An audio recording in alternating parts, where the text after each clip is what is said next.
ሰላም ሰላም ጤና ይስጥልኝ ልጆች እንደምን አላችሁ? በከተማና አካባቢ የምትኖሩ እንግዲህ ዛሬ ደግሞ ሶስተኛውን የኦንላይን የስዕል ማስገንዘቢያ ፕሮግራሜን ቀጥያለሁ።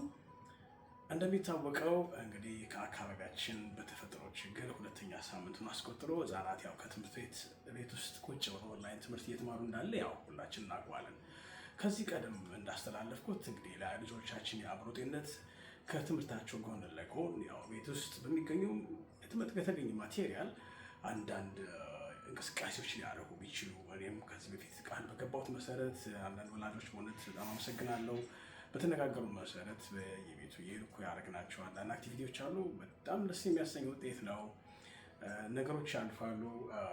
በመሆኑም ከትምህርት ቤት የሚቦርቁበት ከዛ ኦፕን የሆነ አየር ውስጥ ወጥተው ወደ ቤት ውስጥ የመቀመጡ ሁኔታ ለልጆች ትንሽ አዳጋችነት ስላለው ወላጆች ድጋሚ ነው የምናገረው ለአእምሯቸው ጤንነት ስንል አክቲቪቲዎቹ ይቀጥሉ።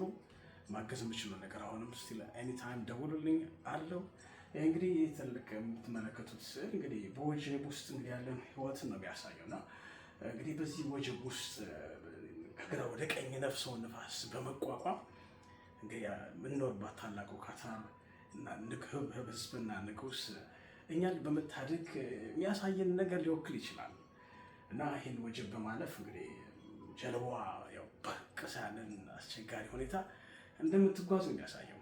ስለዚህም ነገ ሌላ ቀን ነው፣ ከእግዚአብሔር ጋር እናልፈዋለን። ኢንሻአላህ tomorrow is another day. Hello kids at home, how are you doing? Are you okay? Very good. I think it is now second week staying at home, attending online class. You miss the open air, the field, the friends. Inshallah, tomorrow is another day. You join them. As you can see, this painting showing that there is a challenge. In this challenge, guys are just struggling, to maintain the movement of the boat. So the boat, inshallah, will just break forward. Same to that, we all guys, especially parents, during this stay at home, should have to maintain the mind of our children.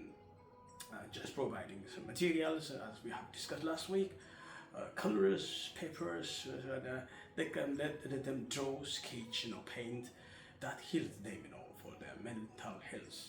So, inshallah, tomorrow is another day. I love you, kids. Have a great day.